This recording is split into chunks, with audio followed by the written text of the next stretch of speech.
Selanjutnya kami akan mengundang dan memperkenalkan kembali profil pasangan calon Bupati dan Wakil Bupati Kabupaten Bondowoso pemilihan tahun 2024. Dan kami mulai dari pasangan calon nomor urut 1. Silakan Devi. Pasangan calon Bupati dan Wakil Bupati Bondowoso nomor urut 1 Abdul Hamid Wahid dan Asyad Yahya Safi'i. Pasangan ini diusulkan oleh Partai Kebangkitan Bangsa, Partai Golongan Karya, Partai Gerakan Indonesia Raya, dan Partai Solidaritas Indonesia. Kita akan simak juga dalam tayangan berikut ini. Selamat datang di Bondowoso. Kenali calon bupati dan wakil di Bondowoso.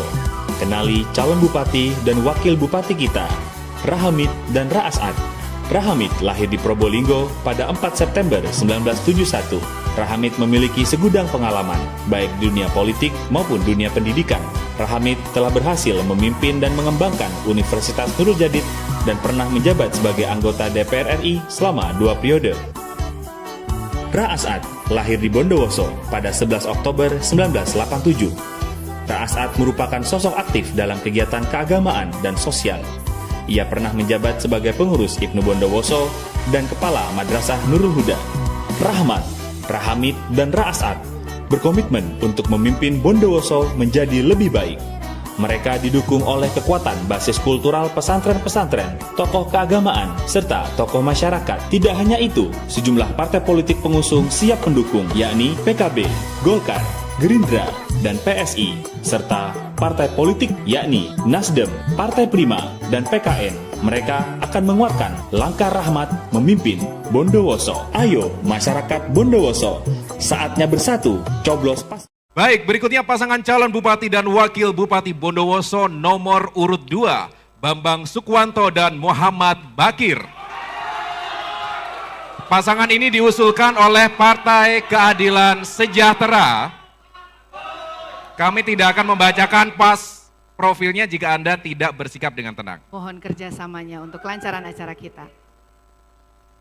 Pasangan ini diusulkan oleh Partai Keadilan Sejahtera, Partai Amanat Nasional, Partai Persatuan Pembangunan, Partai Demokrasi Indonesia Perjuangan, Partai Demokrat, Partai Bulan Bintang, dan Partai Gelombang Rakyat Indonesia. Berikut kita saksikan tayangan profil dari paslon nomor urut 2.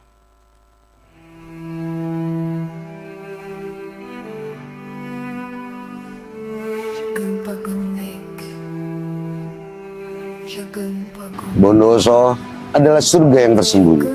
Alamnya yang indah, bentangan sawah, ladang dan hutan yang hijau subur. Eksotika, keanekaragaman budaya, dengan dukungan karakter sumber daya manusia, kerja keras, menyimpan beribu potensi yang menjanjikan kemakmuran kepada rakyat.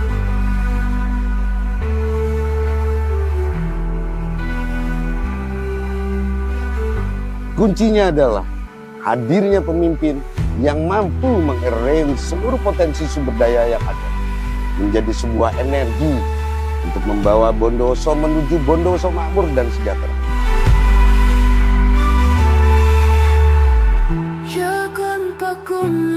Jakun Pakun.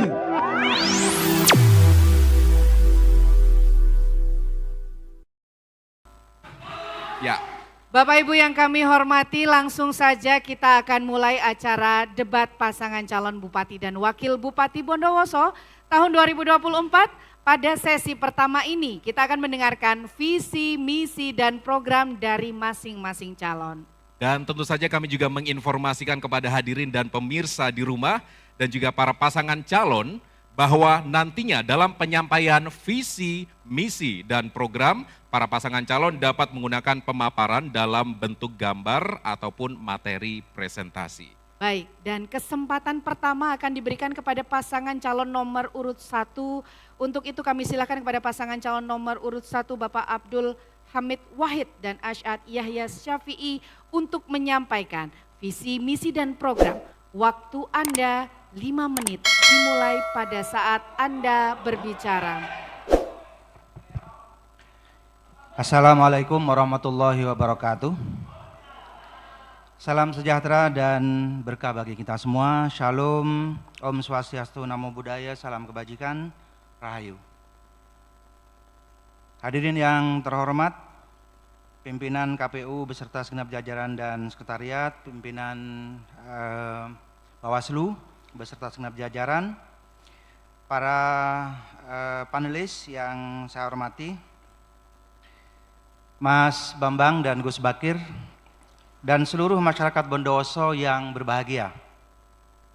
Juga tidak lupa kepada pimpinan partai pengusung dan pendukung yang hadir, dan simpatisan yang hadir mewakili simpatisan kita dari berbagai unsur yang hadir pada pagi hari ini. Kami Dwi Tunggal Rahmat dengan izin Allah Subhanahu wa taala siap membawa Bondowoso menuju masa depan yang berkah. Berkah itu harfiahnya tambahnya kebaikan, tapi juga bisa diambil dari kepanjangannya yaitu berkualitas, akseleratif dan holistik. Tadi saya sebut Dwi Tunggal, Dwi itu dua, Tunggal itu satu. Saya kira kita paham, percuma berdua kalau tidak bisa bersatu. Bapak Ibu, saudara-saudara sekalian, Dwi Tunggal Rahmat mengusung visi mewujudkan Bondowoso tangguh, unggul dan berdaya saing global dalam bingkai keimanan dan ketakwaan.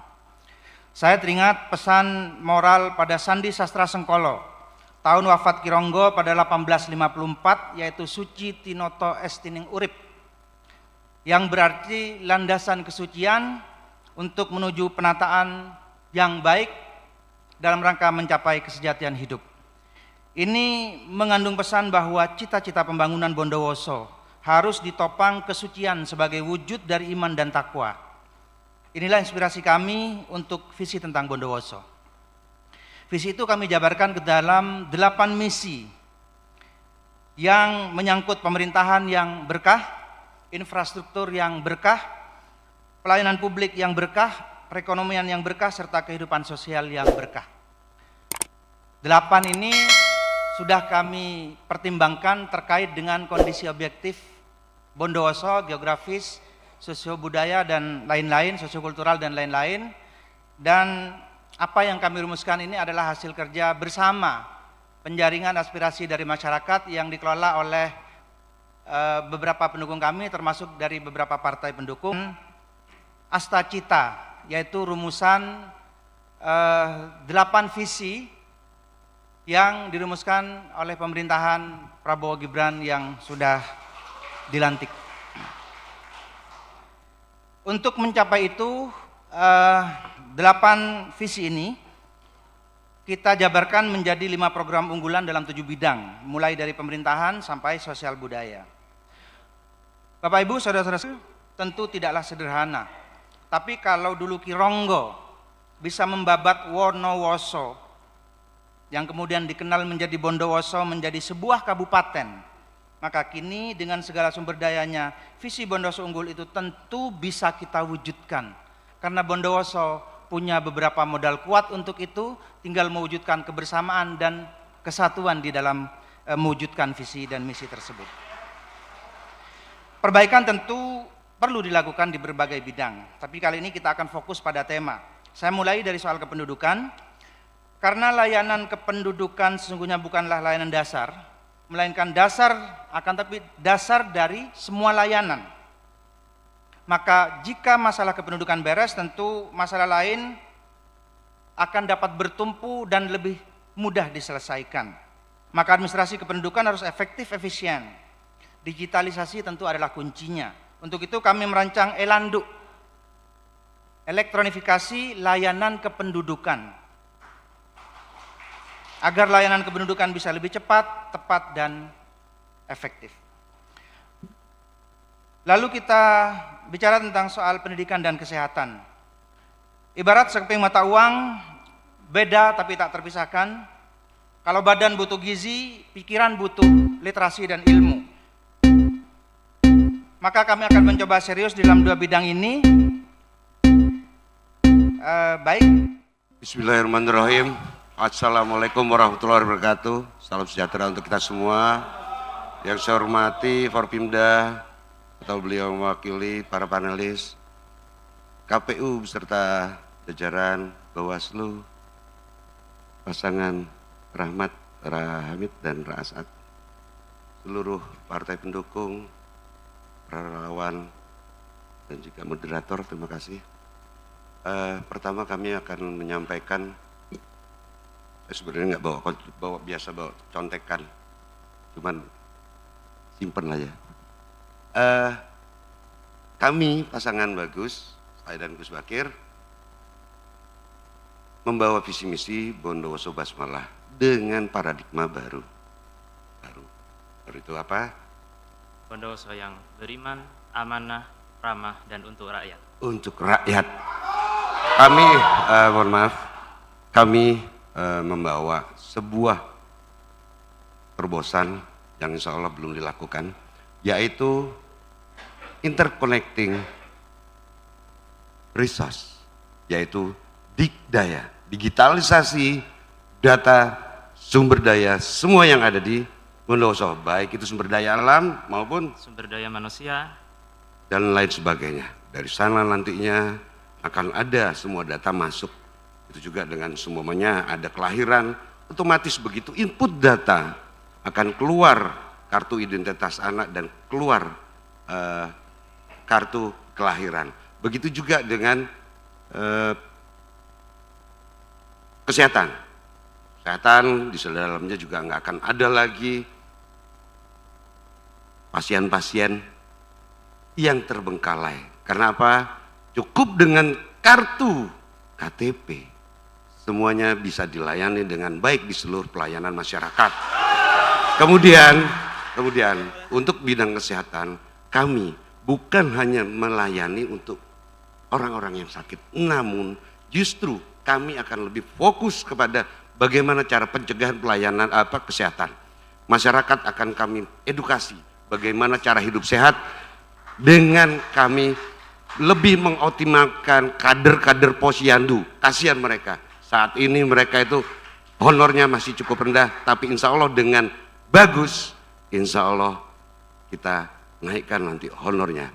Kemudian untuk bidang pendidikan masih banyaknya lembaga-lembaga sekolah yang masih belum terakreditasi.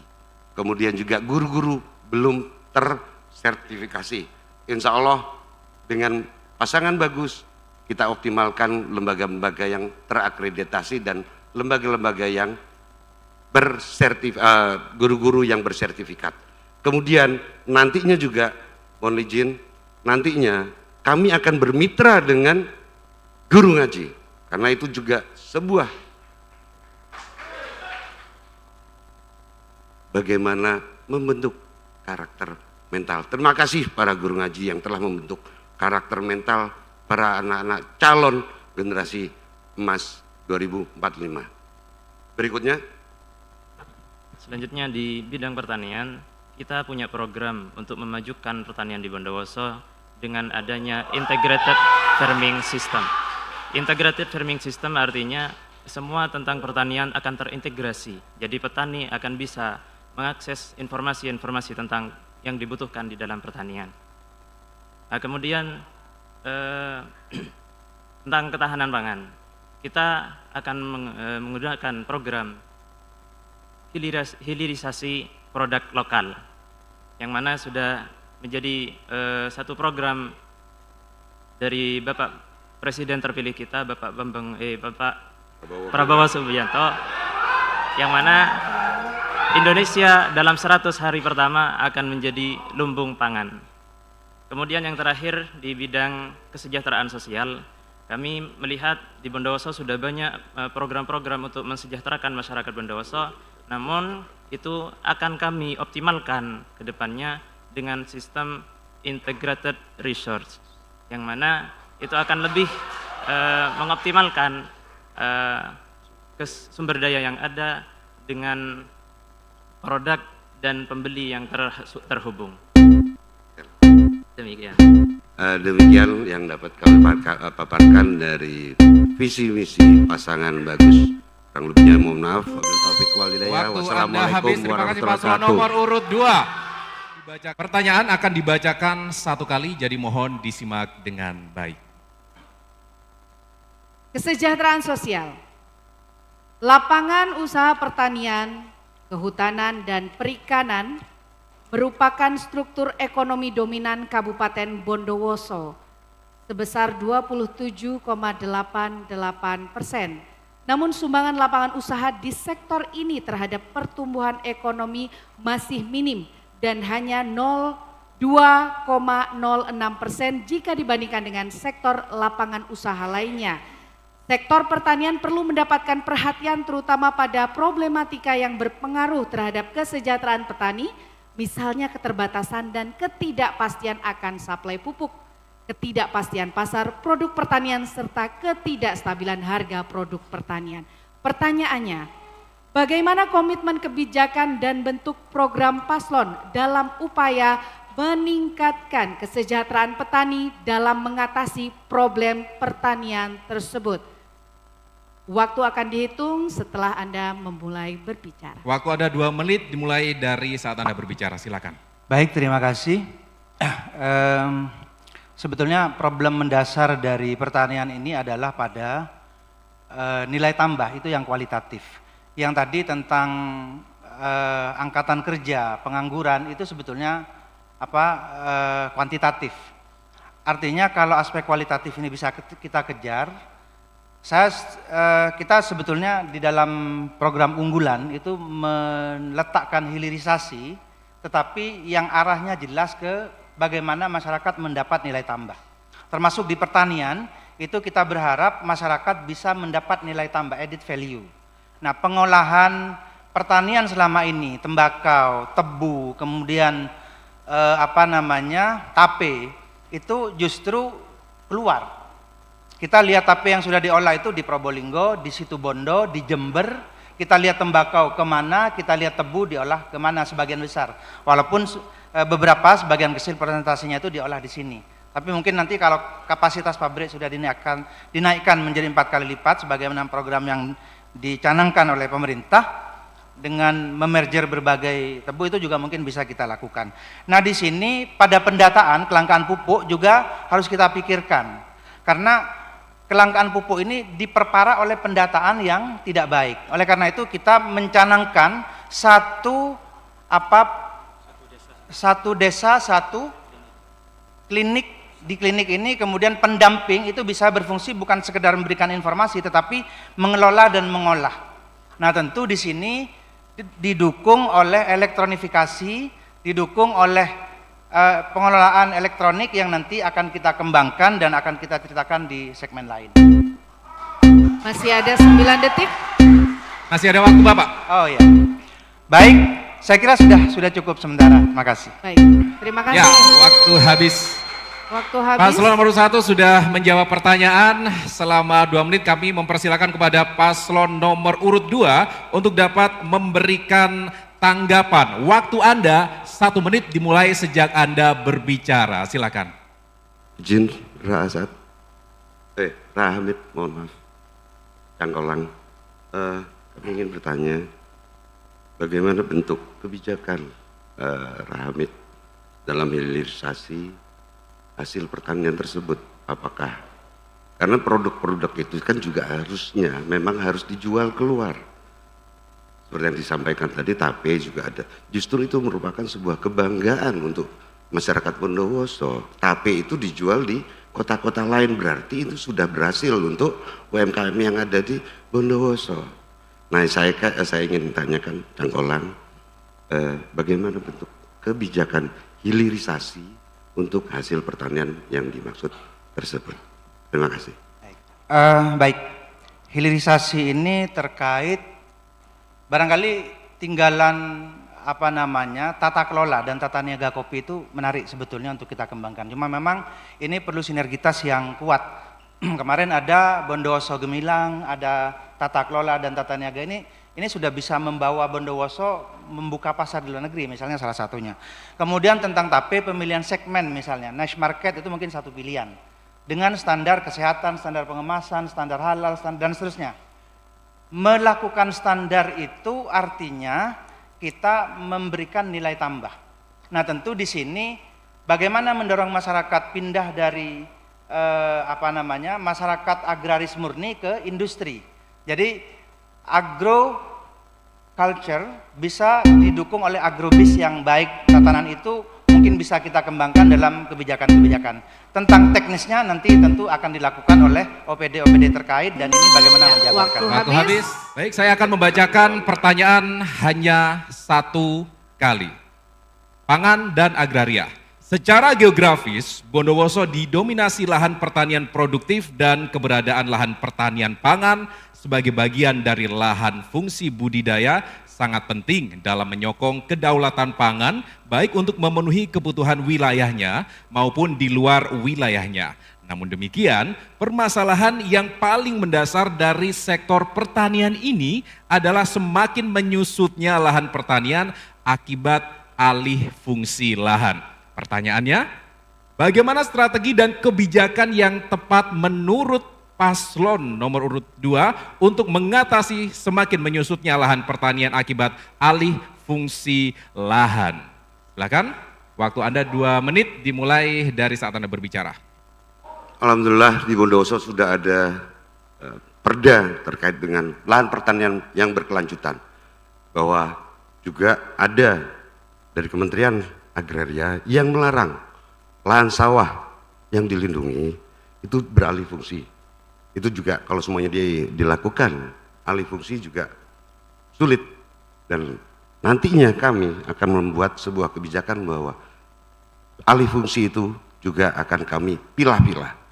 Kemudian untuk masalah ketahanan pangannya dengan lahan yang sudah banyak beralih fungsi, kami juga akan melakukan ekstensifikasi dan intensifikasi pertanian.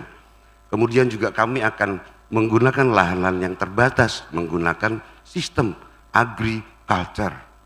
Situ juga untuk menambah apa yang selama ini di Bondowoso sebenarnya sudah menjadi lumbung padi.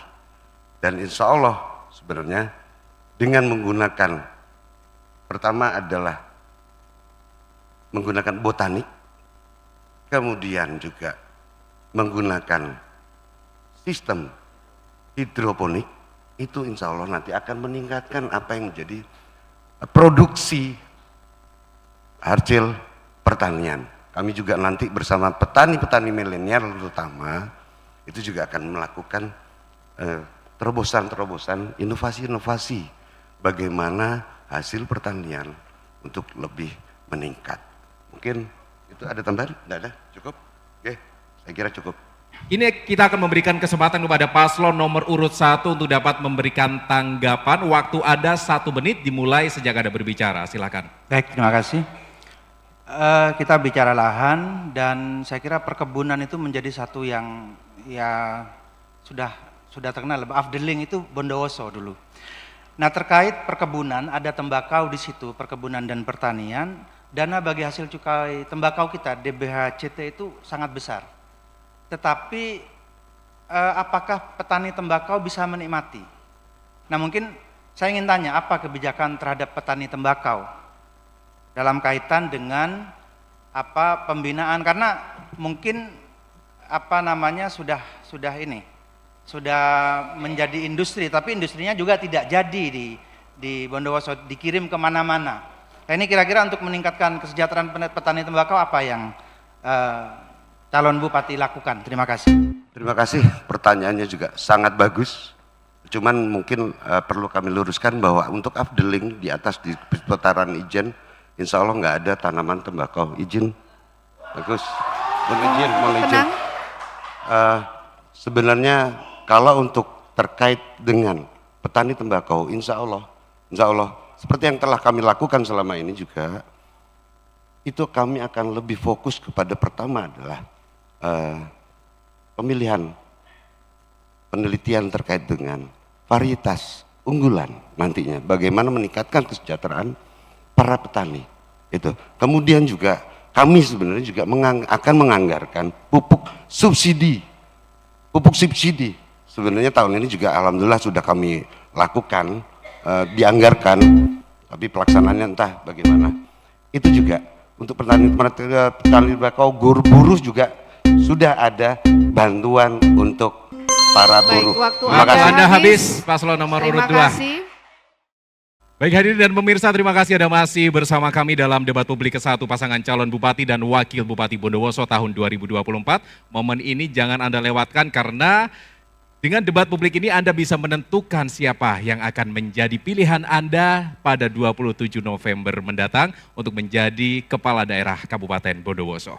Dan Bapak Ibu yang kami hormati, untuk segmen ketiga kali ini kami kembali dengan pendalaman visi, misi dan juga program. Namun sebelum itu kami ingatkan kepada para hadirin dan juga tamu undangan yang ada di dalam maupun di luar ruangan untuk tetap mematuhi tata tertib yang berlaku. Dan di segmen kali ini pertanyaannya akan ditujukan kepada calon Wakil Bupati sebagai pembicara utama, namun dapat dilengkapi oleh calon Bupati. Selain menjawab pertanyaan, pasangan calon juga diberikan kesempatan untuk menanggapi jawaban dari pasangan calon lainnya. Subtema kependudukan dengan kode huruf A masih tersegel Bapak Ibu dan hadirin. Silakan calon Wakil Bupati nomor urut 2 untuk dapat menyimak, pertanyaan hanya saya bacakan satu kali. Menurut hasil sensus penduduk tahun 2020, dari 776.151 jiwa penduduk Kabupaten Bondowoso, sejumlah 93% atau sekitar 721.727 jiwa penduduk berdomisili sesuai KK atau KTP. Sementara 7% atau sekitar 54.424 jiwa penduduk lainnya berdomisili tidak sesuai KK atau KTP. Pertanyaannya, apa langkah konkret kebijakan Anda untuk mengatasi permasalahan penduduk yang tidak sesuai dengan KK atau KTP? Mengingat 7% dari total penduduk tidak memiliki dokumen resmi sehingga kesulitan mendapatkan akses pelayanan publik program pemerintah. Calon Wakil Bupati nomor urut 2 kami persilakan dapat menjawab, waktu Anda 2 menit dan dapat dilengkapi oleh calon Bupati pula. Silakan. Baik, sebenarnya seperti yang sudah dipaparkan tadi bahwa pasangan Bagus memiliki satu program yang sangat inovatif, di mana kita akan membuat satu program namanya Dikdaya. Dikdaya itu adalah digitalisasi data dan sumber daya. Jadi kita akan menggalakkan digitalisasi baik di perkotaan maupun di pedesaan dan utamanya di daerah-daerah pinggiran yang mana sampai saat ini akses memang sangat minim ke daerah pedesaan. Jadi dengan adanya digitalisasi ini, dengan adanya Dikdaya ini nanti masyarakat akan otomatis terinput secara data kependudukan. Semisal ada bayi yang lahir di puskesmas, maka otomatis dengan kelahiran itu akan muncul kartu identitas anak dan kartu kelahiran. Jadi dengan adanya Dikdaya kita akan mudahkan masyarakat, kita akan memberikan transparansi pada masyarakat untuk kemudahan kependudukan. Masih ada? Ya, terima kasih. Jadi dengan adanya program Dikdaya, digitalisasi data dan sumber daya, semua resource yang ada, semua sektor itu include masuk dalam satu server yang akan dibentuk oleh Pemkab nantinya. Jadi semua ini adalah sebagai salah satu bentuk transparansi di mana nanti masyarakat itu akan lebih dapat melihat semua data-data yang ada di Dispenduk. Ini juga salah satu bentuk sebenarnya untuk memudahkan pelayanan, dan nanti juga kami akan melakukan semalam di desa untuk memberikan pelayanan gratis kepada penduduk pinggiran. Terima kasih. Bismillahirrahmanirrahim. Pada program unggulan dari Rahmat ini juga memiliki aplikasi digital Kanda, transparansi kinerja pemerintah melalui aplikasi digital Kanda, yaitu kami melayani, Anda mengawasi, sehingga semua masyarakat bisa mengawasi kegiatan-kegiatan yang ada di pemerintah. Kemudian juga ada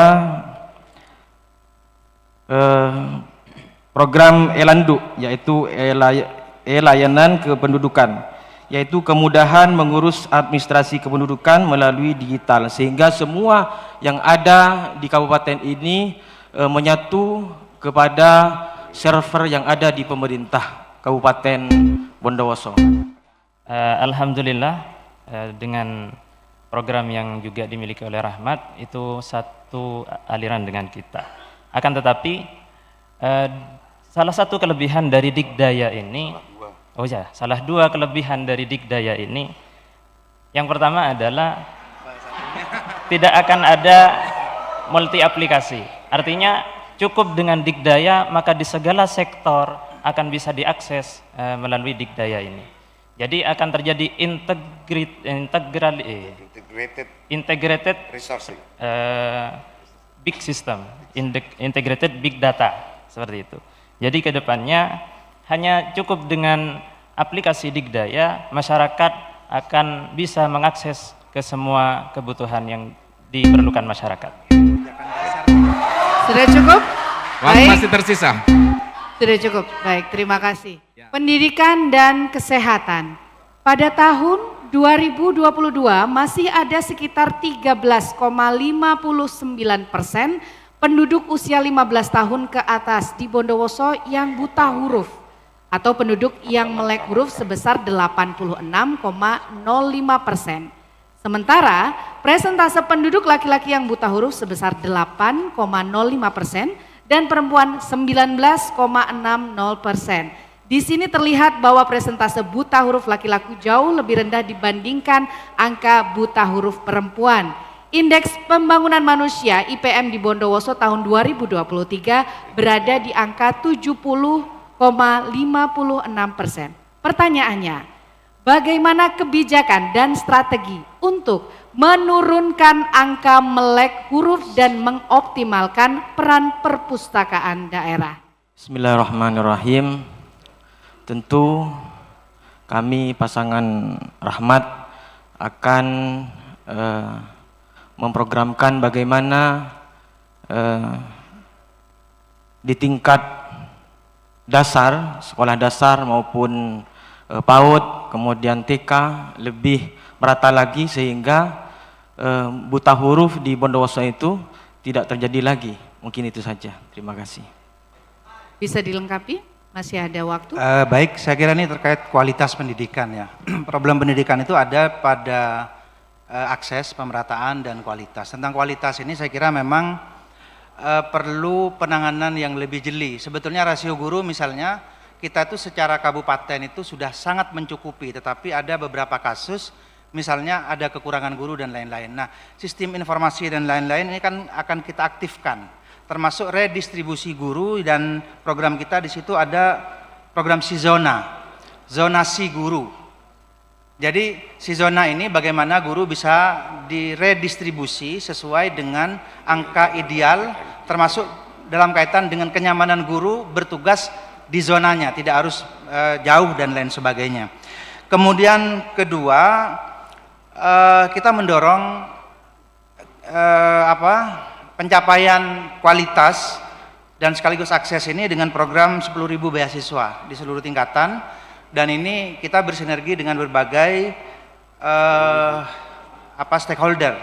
Berikutnya juga untuk kualitas itu di tingkat mahasiswa itu akan kita berikan beasiswa Bondowoso Unggul, karena Bondowoso ini resources kampus itu sebetulnya cukup besar, cukup banyak potensinya. Di sini ada 11 kampus dan beberapa kampus ternama. Saya kira ini kalau ditangani dengan baik akan menjadi sumber daya yang unggul bagi Bondowoso. Baik, waktu habis.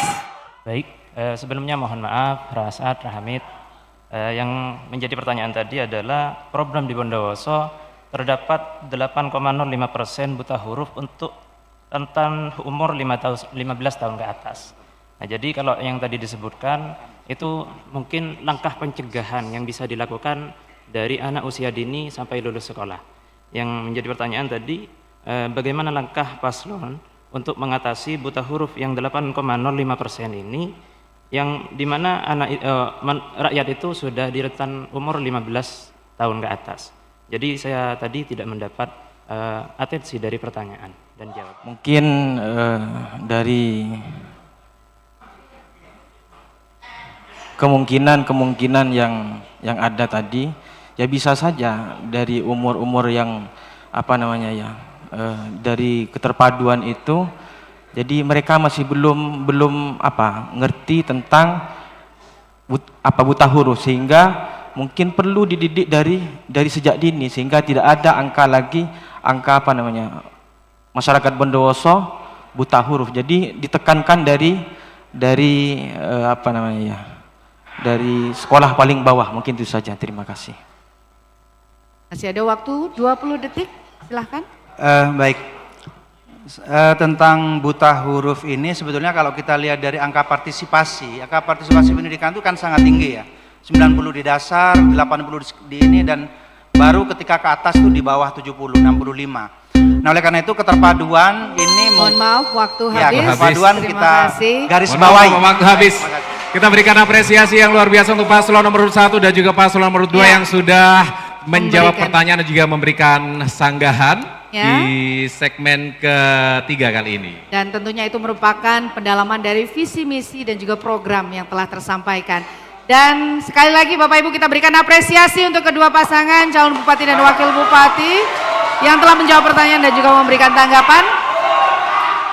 Kali ini untuk segmen ketiga kali ini berarti sudah bisa diakhiri, dan kita akan melanjutkan segmen keempat nantinya adalah tanya jawab dan juga sanggahan antar pasangan calon bupati dan wakil bupati.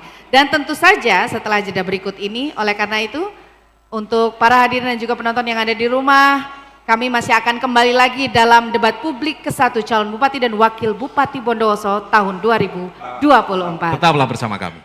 Dan pemirsa, terima kasih Anda masih bersama kami dalam debat publik ke-1 pasangan calon bupati dan wakil bupati Bondowoso tahun 2024, dan masih bersama saya Angga Wisudawan dan rekan Dan saya. saya Devi Fitrah. Dan untuk segmen keempat ini merupakan segmen tanya jawab dan juga sanggahan antar pasangan calon. Betul. Pada segmen keempat ini calon bupati dan wakil bupati Bondowoso tidak lagi menjawab pertanyaan dari panelis, melainkan para paslon langsung melakukan tanya jawab juga adu argumentasi terkait dengan tema debat ke-1. Jadi koridornya adalah tetap tema debat. Saya ingin menanyakan terkait dengan langkah dan strategi Paslon Rahmat dalam rangka menurunkan indeks Gini yang ada di Bondowoso. Bisa diulangi, waktu masih ada, permintaan untuk bisa memperjelas pertanyaan yang disampaikan. Cangkolang. Apa langkah dan strategi Paslon Rahmat dalam rangka menurunkan indeks Gini yang ada di Bondowoso? Terima kasih.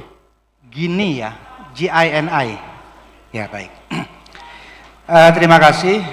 GINI itu terkait dengan kesenjangan. Oleh karena itu saya kira ini tidak bisa ditangani oleh satu langkah, tetapi harus integratif, tematik. Nah, kami mempunyai beberapa kaitan dalam hal ini, terutama terkait jaring pengaman sosial, social safety net. Ini hubungannya dengan Human Development Index dan dengan EPM juga nanti akan ketemu. Nah, sebetulnya dalam konteks ini, misalnya dalam kesehatan kita punya program yang kita sebut sebagai jamin segar. Itu sebetulnya pembahasan dari Universal Health Coverage yang kita ambil, dan Pak Bambang juga pernah menyaksikan kita melakukan itu. Nah, sekaligus nanti mungkin tanggapannya gimana tentang Universal Health Coverage ini. Kemudian yang kedua di pendidikan, ini terkait dengan human resources juga, dengan sumber daya manusia. Kualitas, kemampuan untuk, dan yang terpenting sebetulnya bagaimana Bondowoso ini shifting masuk dari agraris murni ke agribis dan industri. Kita dorong masyarakat masuk ke dalam sana, dan saya kira ini juga harus masuk di dalam kurikulum pendidikan. Tentang kesejahteraan, social safety net ini juga mungkin subsidi-subsidi yang bisa kita berikan. Kalau tadi disampaikan terhadap masyarakat tembakau ada subsidi, kita tidak memberi subsidi karena mereka menyumbang besar. Kita akan berikan pupuk gratis kepada petani tembakau. Pupuk gratis tentu ada limitasinya, ada batasnya, kita bisa hitung, kita bisa tata, dan ini harus program yang holistik, karena itu berkah di belakangnya itu ada holistik, sentuhan terpadu, jasmani, rohani, spiritual, material, dan lain sebagainya. Nah, terkait ini kan masalah yang mendasar, besar gitu ya. Jadi tidak bisa kita lakukan sentuhan, kita harus sebut beberapa program dalam konteks ini, dan saya kira itu akan saling menunjang.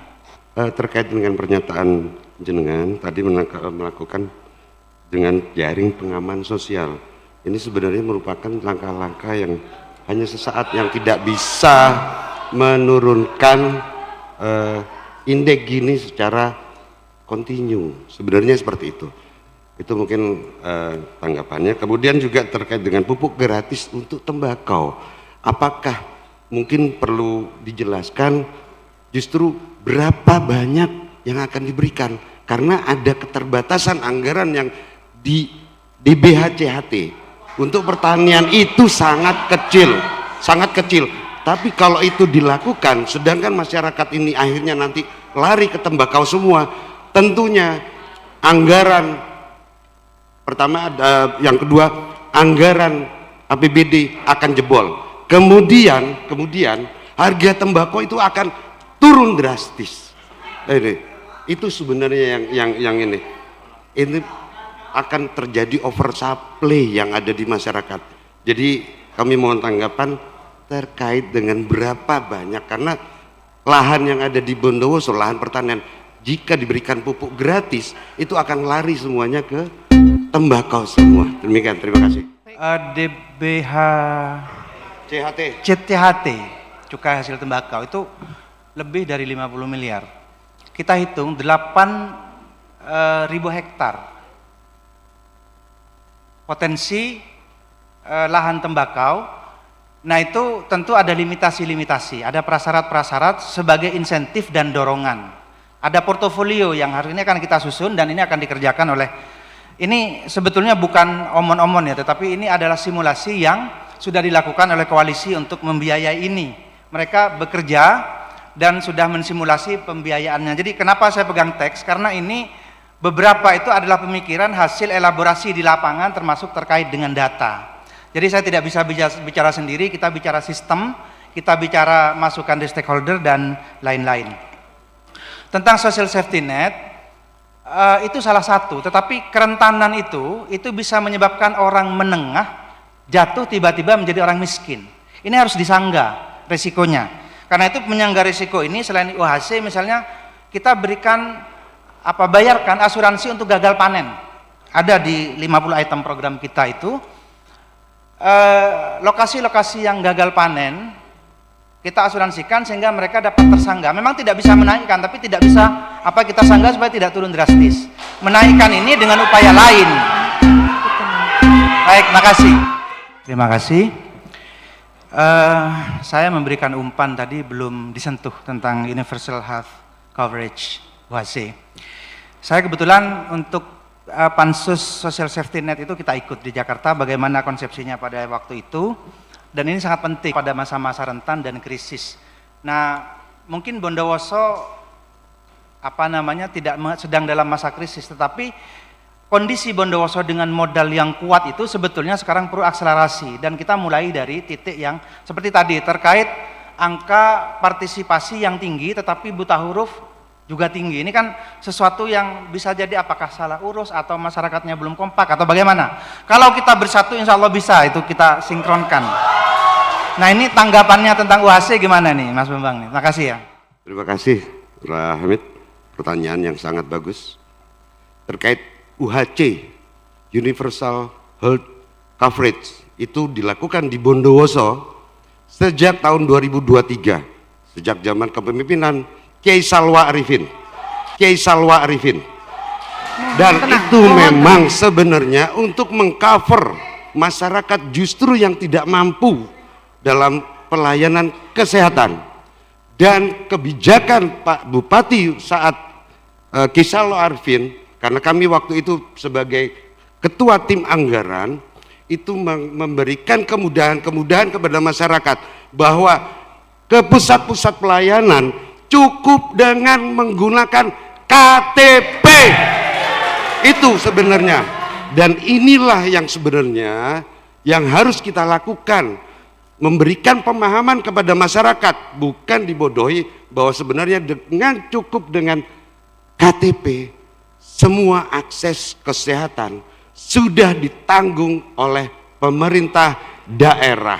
Itu sebenarnya. Oke. Terima kasih. Jadi seperti yang disampaikan, kedepannya UHC ini juga akan kita optimalkan kembali dengan program kita yakni Dikdaya, digitalisasi data dan sumber daya. Artinya KTP itu bukan hanya sebagai kartu kependudukan saja, tapi bisa diakses, bisa dibuat untuk mengakses kesehatan, berbagai macam akses bidang yang lain. Baik, terima kasih sudah mendukung Rahmat dalam Jamin Segar. Berarti UHC oke ya, tidak ada masalah. Karena saya dengar kemarin ada pertanyaan-pertanyaan yang disampaikan oleh Mas Bambang sendiri ketika kita mendorong dan melakukan percepatan tentang UHC itu. Ini kan butuh partisipasi masyarakat, butuh dorongan, butuh ini. Nah, kemudian yang kedua ada fakta yang kita temukan, informasi ini mungkin boleh saja dibantah valid atau tidak, tetapi penonaktifan itu saya kira satu fakta. Penonaktifan beberapa yang sudah terdaftar karena keterbatasan dan lain-lain. Jadi kalau ini dilakukan, apakah nanti justru akan membesarkan? Kemarin tidak gitu, itu satu. Yang kedua, terkait dengan komitmen Rahmat, saya kira kita ini dasar sekali sebetulnya. Kelas 2 itu ya kelas dasar, walaupun nanti BPJS tidak akan ada kelas. Tetapi kalau kita mampu memberikan jaminan sosial yang lebih baik seperti negara-negara maju, kita cukup uang, kenapa tidak? Kita akan pikirkan dan kita akan lakukan dan kita akan berikan yang terbaik kepada masyarakat. Termasuk misalnya di perbatasan itu perlu ada peningkatan puskesmas-puskesmas yang sudah punya rawat inap. Kami memikirkan rumah sakit perbatasan yang selama ini membuat akses sulit masyarakat untuk ke tengah, lebih mudah ke kabupaten lain misalnya, itu mungkin kenyataan yang nanti akan kita lakukan, kita perbaiki. Nah, tentang UHC ini kalau masih ada kesempatan berkomentar boleh dikomentari lagi, tapi kalau tidak Terima kasih Rahmat. Terkait dengan UHC saya garis bawahi dan kami tekankan bahwa UHC tersebut adalah produk dari Bapak Bupati tahun 2023 yaitu Kiai Salwa Arif, tahun 2023 yaitu Kiai Salwa Arifin. Itu merupakan sebuah terobosan dan alhamdulillah itu bisa dibuktikan, bisa dilihat di jejak digital bahwa Bondowoso adalah salah satu yang mendapat penghargaan dari pertama dari gubernur, pemerintah provinsi, yang kedua dari Kementerian Kesehatan. Ini karena terobosan-terobosan yang sudah dilakukan oleh Kiai Salwa Arifin. Itu terkait dengan apa yang komentar kami, sebenarnya makanya kami sampaikan bahwa ada saya nggak perlu sebut namanya, bahwa sebenarnya yang dilakukan, makanya saya sebutkan tadi, saya tekankan bahwa dengan UHC tidak perlu kartu KIS lagi, cukup dengan KTP itu, dan itu memang sesuai dengan apa yang sudah dilakukan sejak tahun 2023. Sedangkan kartu KIS ini adalah yang dikeluarkan oleh kementerian, bukan oleh perorangan.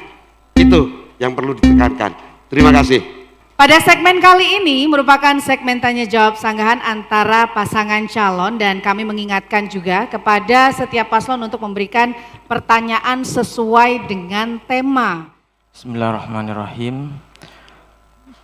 Di Bondowoso tentu ada PR-PR tentang pertanian.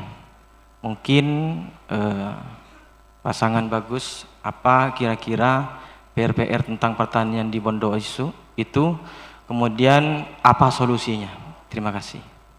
Baik, izin menjawab. Jadi seperti yang kita ketahui di Bondowoso ini masih ada beberapa PR di bidang pertanian. Yang kedua adalah PR kita yang kedua tentang masalah kelangkaan pupuk. Itu yang pertama. Kemudian yang kedua, tidak adanya keseriusan pemerintah dalam mengembangkan pertanian di Bondowoso. Jadi untuk kelangkaan pupuk seperti disebutkan pertama tadi, dengan adanya digitalisasi, yakni interconnecting farming system, sistem pertanian yang terintegrasi, itu bisa mengatasi persoalan-persoalan yang ada di pertanian. Jadi dengan adanya interconnecting farming system itu saja semua PR yang ada di pertanian itu akan terjawab dengan sendirinya. Izin menambahkan bahwa dengan interconnecting resource untuk mengatasi permasalahan-permasalahan yang ada di pertanian, bukan hanya permasalahan pertanian sebenarnya yang dapat diatasi dengan interconnecting resource tersebut. Karena nantinya akan bisa mengatasi kemiskinan. Salah satu contoh yang telah kami lakukan bersama dengan petani milenial itu adalah optimalisasi lahan di Purnama melalui petani milenial yang berpengalaman.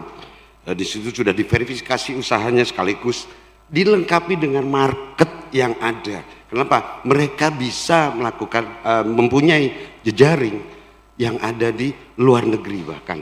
Dan inilah yang andalan kami, yaitu interconnecting resource untuk semua bidang, termasuk include di dalamnya adalah bidang pertanian.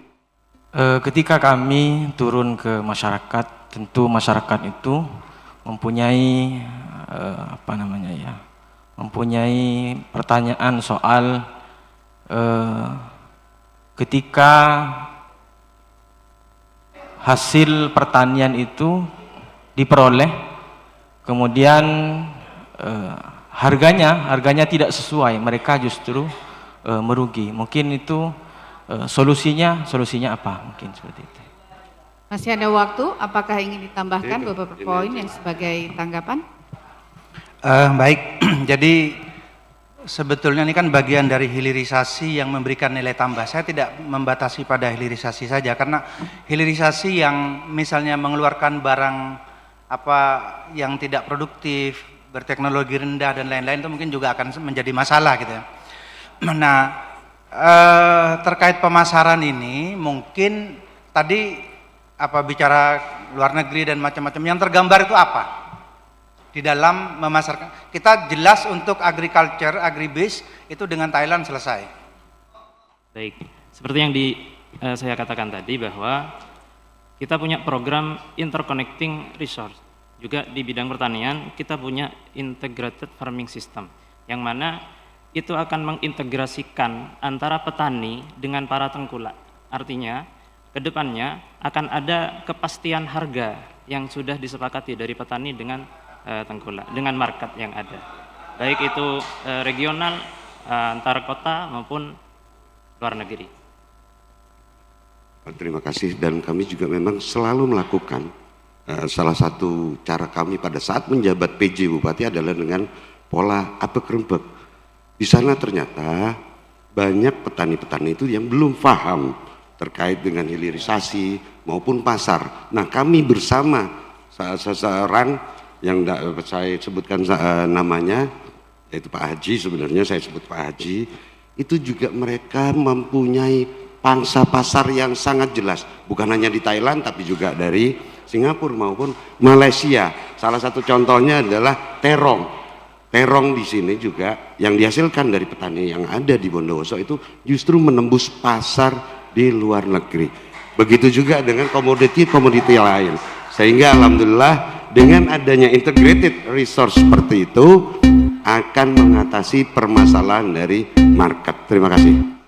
Seperti kita ketahui bahwasanya indeks pembangunan manusia di Bondowoso saat ini sudah di angka yang bagus, yakni 70,56%. Yang ingin saya tanyakan, IPM ini terkait dengan banyak hal. Jadi apa langkah konkret paslon untuk lebih membaguskan IPM Bondowoso? Masih ada 1 menit. Memang dari beberapa IPM ini juga terkait banyak banyak variabel yang sangat mempengaruhi. Nah, seperti yang disampaikan oleh calon wakil bupati Bagus, bagaimana langkah-langkah dan strategi dari paslon Rahmat, bagaimana untuk membaguskan IPM di Bondowoso. Demikian. Tentu untuk menaikkan IPM itu maka perlu ditingkatkan peningkatan bidang pemerintahan dan layanan publik, kemudian bidang pertanian, bidang peternakan dan berkebunan, semuanya perlu kita tingkatkan untuk menaikkan IPM itu. Terima kasih. Human Development Index itu sebetulnya punya indikator-indikator yang jelas ya. dan itu terkait satu sama lain, pendekatannya harus holistik. Jadi pendidikan misalnya, kesejahteraan sosial dan lain-lain, kami sudah sebut beberapa program tadi, dan terutama terkait bidang pertaniannya juga ada kaitannya ke sana, terkait dengan Human Development Index. Misalnya kalau kita bicara tadi tentang komoditas, saya ingin memberi catatan khusus tentang komoditas ini, bahwa saat ini itu bukan bicara tentang produksi, kita ke depan itu harus bicara tentang pasar. Jadi globalisasi itu intinya adalah pasar bebas, berbicara tentang pasar, berbicara tentang penetrasi pasar dan lain-lain. Oleh karena itu kita punya program pasar digital, dan saya kira saya sudah berkeliling ke berbagai negara di Asia Tenggara. Kemarin seorang gubernur dari Thailand Selatan yang sudah mengirim ke sini dan kita beri beasiswa selama 5 tahun pada saat COVID kemarin, sekarang tertarik untuk mengembangkan. Mereka agribis dan agriculture sudah selesai. Mereka sekarang mengembangkan kepada teknologi yang lebih lagi dalam konteks itu, misalnya pengembangan kultur jaringan. Mereka mau melangkah ke sana, agriculture dan agribis bisa sharing di ASEAN. Ini saya kira satu peluang yang bisa kita raih dengan membenahi kebersamaan masyarakat dalam ekonomi, UMKM, koperasi. Kita akan bikin koperasi bagi buruh tani dan lain-lain, yang itu akan kepada kesejahteraan, pendidikan dan lain-lain, yang ininya pada akhirnya akan berujung pada indeks. Baik, jadi sebagian dari indikator untuk IPM itu salah duanya adalah tentang pendidikan, yakni lama sekolah. Nah, saat ini lama sekolah di Bondowoso itu ada di tingkat 7,04 tahun. Jadi bagaimana langkah konkret yang akan dilakukan paslon untuk meningkatkan itu? Ada 1 Dapat menit. dilengkapi oleh calon bupati paslon nomor urut 2. Iya, sebenarnya juga apa yang disampaikan oleh calon wakil bupati ini terkait dengan harapan lama sekolah di Bondowoso yang masih cukup rendah tapi mengalami kenaikan dan dari tahun ke tahun cukup bagus. Apa langkah-langkah dari paslon Rahmat ini untuk membaguskan IPM tersebut dari bidang pendidikan tersebut? Demikian, terima kasih. Bismillahirrahmanirrahim. Kita punya program 10.000 beasiswa pintar, yaitu beasiswa pendidikan untuk putra-putri daerah.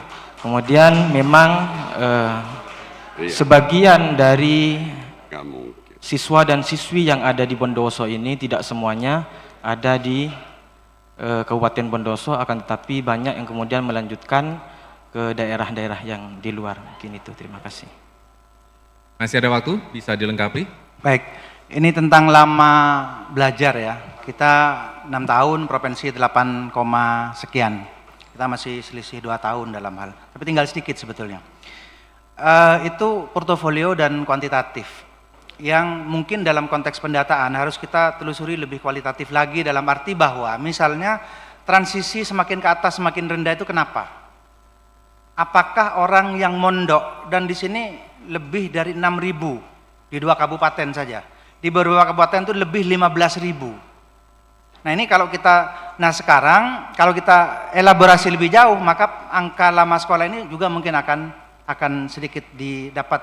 Jadi tentang data yang ke perguruan tinggi di luar dan lain sebagainya, ini satu hal. Nah sekarang pendidikan kita itu orientasinya adalah output dan outcome oriented. Proses itu dihitung tapi kecil.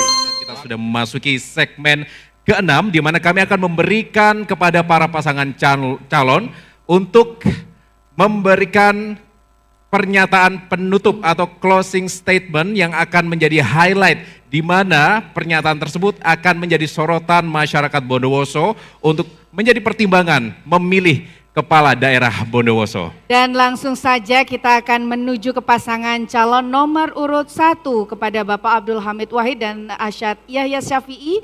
Waktu Anda 3 menit, dimulai pada saat Anda berbicara. Disilakan. Terima kasih. Saya ingin mengucapkan terima kasih kepada masyarakat Bondowoso yang sejauh ini telah bekerja keras mendukung kami, bahu-membahu, saling sumbang konsep dan lain sebagainya. kami merasa tidak bisa berangkat dan tidak mungkin untuk sampai di tempat ini sejauh ini tanpa kita bersatu. Termasuk juga saya kira kepada kekuatan teman-teman di parlemen, partai pendukung yang mempunyai 27 kursi. Insya Allah kita akan berjalan ketika sudah mendapat amanat dari masyarakat dengan kekompakan yang utuh dalam satu kesatuan. Apalagi misalnya partai koalisi ini mempunyai 27 menteri di parlemen, di kabinet. Tentang program-program, walaupun survei LSI pada bulan Mei menyebutkan bahwa infrastruktur dan pertanian itu adalah harapan masyarakat, tetapi memang faktor kesehatan dan pendidikan ini bisa menjadi fondasi, dan kami menyiapkan beberapa program, ada beberapa item program unggulan yang dapat kami sebut dan nanti mungkin sudah terdistribusi tadi. Insya Allah kita bisa memahami dan mungkin di sana sini sebelum kita tuangkan misalnya nanti ditakdir menjadi rencana rencana strategis, nanti kita masih terus dapat menerima masukan dan menerima saran-saran dalam penyempurnaan itu.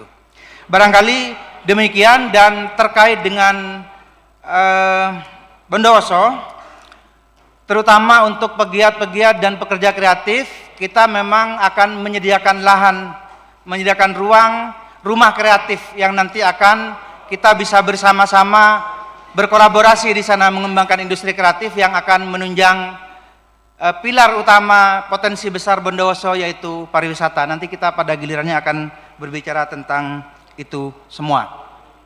Barangkali demikian, ada yang disampaikan Pak Cawagup? Ya, kami berpantun saja.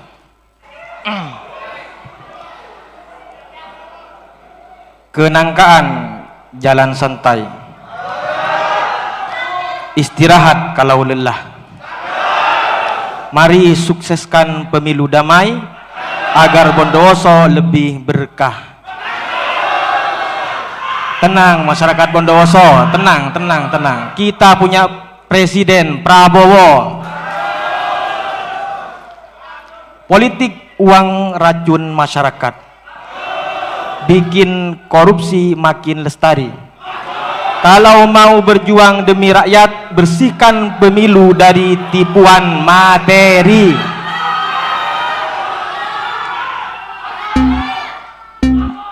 Mon pangatero meliah satru, cek lopot karo cek lontong. Montero Bondowoso maju, cek lopot coblos nomor Waktu Anda habis. Terima kasih. Assalamualaikum warahmatullahi wabarakatuh. Kami pasangan bagus. Sebenarnya dengan paradigma baru kami, ini sebenarnya ingin menaikkan apa yang menjadi harapan masyarakat Bondowoso untuk menaikkan IPN juga dengan akreditasi lembaga-lembaga pendidikan, kemudian juga dengan sertifikasi guru-guru. Itu juga akan kami perhatikan dengan tujuan untuk membaguskan pendidikan di Bondowoso. Jangan lupa juga ada program kami nantinya adalah di bidang kesehatan, yaitu dengan 2 desa, 2 pustu, dan 2 nakes. Itu untuk membaguskan kesehatan di masyarakat Bondowoso. Dengan basmalah dan paradigma baru, kita baguskan akhlak masyarakat, kita baguskan ekonomi masyarakat, kita baguskan kota kita baguskan rumah kita sendiri. Hanya saya pesan kepada masyarakat Bondowoso untuk pilkada kali ini, tolong pertama tekankan adalah jaga tali silaturahmi, jak tokaran. Soal pilbub itu cukup nomor 2. Jadi yang penting adalah jaga tali silaturahmi. Mungkin itu penekanan saya. Ada tambahan dari calon Pak Bu. Dan perlu diingat oleh seluruh hadirin dan seluruh masyarakat Bondowoso, seluruh rakyat Bondowoso, bahwa politik itu merangkul, bukan saling pukul. Politik itu mencintai, bukan melukai. Politik itu simbol peradaban, bukan kebiadaban. Mari kita sukseskan Pilkada Bondowoso ini dengan damai dan santai, penuh kebahagiaan. Ya, jadi pada intinya bahwa jaga kondusivitas masyarakat Bondowoso, karena pilkada ini adalah pesta rakyat yang harus kita hadapi, kita lakukan dengan bahagia, dengan ceria. Yang penting jaga tali silaturahmi.